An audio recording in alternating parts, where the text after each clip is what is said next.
பாருங்கள் ஒரு புதிர் ஒன்று சொல்லி என்னன்னு சொன்னா இது ஒரு குதிரை லயம். இந்த குதிரை லயத்துல ஒரு காவலாளி நடுவில் நிற்கிறார். சுத்தி பாருங்கள் 4 குதிரைகளா டோட்டலா 32 குதிரைகள் நிக்குது பாருங்கள். 4 8 32.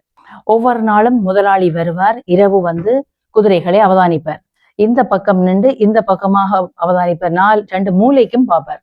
இதுலயும் நேர பார்க்க 12 குதிரை இருக்கணும், இங்கேயும் 12 குதிரை இருக்கணும். அதே மாதிரி இந்த மூலையில நின்று இந்த நோக்கியும் பார்ப்பார், இந்த பக்கம் நோக்கியும் பார்ப்பார்.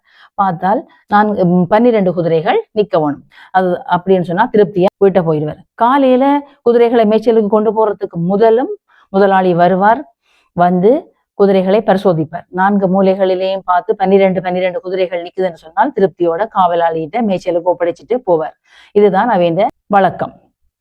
ஒரு நாள் ஒரு வழிப்போக்கன் 4 குதிரைகளோடு வருகிறான். ஒரு வழிப்போக்கன் 4 குதிரைகளோடு வருகிறான். நடுவழியில குதிரைகளை கட்ட முடியாது. இரவு தங்க வேண்டிய தேவை வந்துட்டது, கட்ட முடியாது. அதனால என்ன செய்யறான், இந்த லயத்துல வந்து உதவி கேட்கிறான். என்னுடைய 4 குதிரைகளையும் உங்களுடைய லயத்துல இரவு வரைக்கும் தங்குவதற்கு இடம் தருவீங்களா கேட்க, காவலாளி என்ன சொல்றாருன்னு சொன்னா தன் ரூல்ஸ்களை சொல்றாரு. தன் முதலாளி தனக்கு கொண்டிருக்கிற ரூல்ஸ்களை சொல்றாரு. 4 பக்கமும் 12 இருந்தால் ஓகே என்று சொல்லி சொல்றாரு.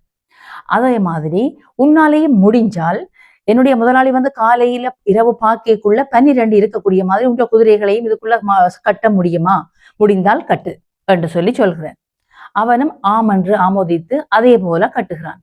4 மூலையிலேயும் முதலாளி வருகிறார், பார்க்கிறார். 12 குதிரைகளை உள்ளன.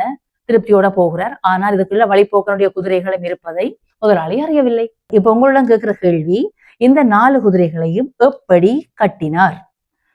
அடுத்த கேள்வியை பாருங்கள். அதிகாலை பொழுதில் வழிபோக்கன் தன்னுடைய 4 குதிரைகளை கொண்டு போகும் பொழுது இன்னும் 4 குதிரைகளை முதலாளியின் குதிரைகளையும் திருடி செல்கிறான்.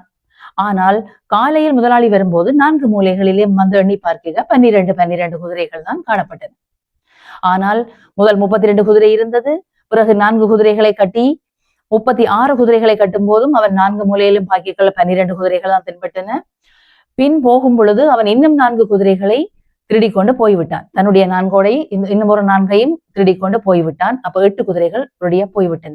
போனால் இப்ப இந்த 36 குதிரையில 8 குதிரை போனா 28 குதிரைகள் தான் இருக்கு. ஆனாலும் 4 மூலையிலேயும் 12 குதிரைகள் காணப்படுகின்றன. முதலாளி வந்து எண்ணும் போது காணப்படுகின்றன. அது எப்படி என்பதை செய்து காட்டுங்கள். சரியான விடைகளை கொமெண்டில போடுங்கள். கொமெண்டில போட முடியாதவர்கள் வாட்ஸ்அப்லையும் அனுப்பி கொள்ளலாம். வருகின்ற ஞாயிற்றுக்கிழமை இதன் விடை தரப்படும்.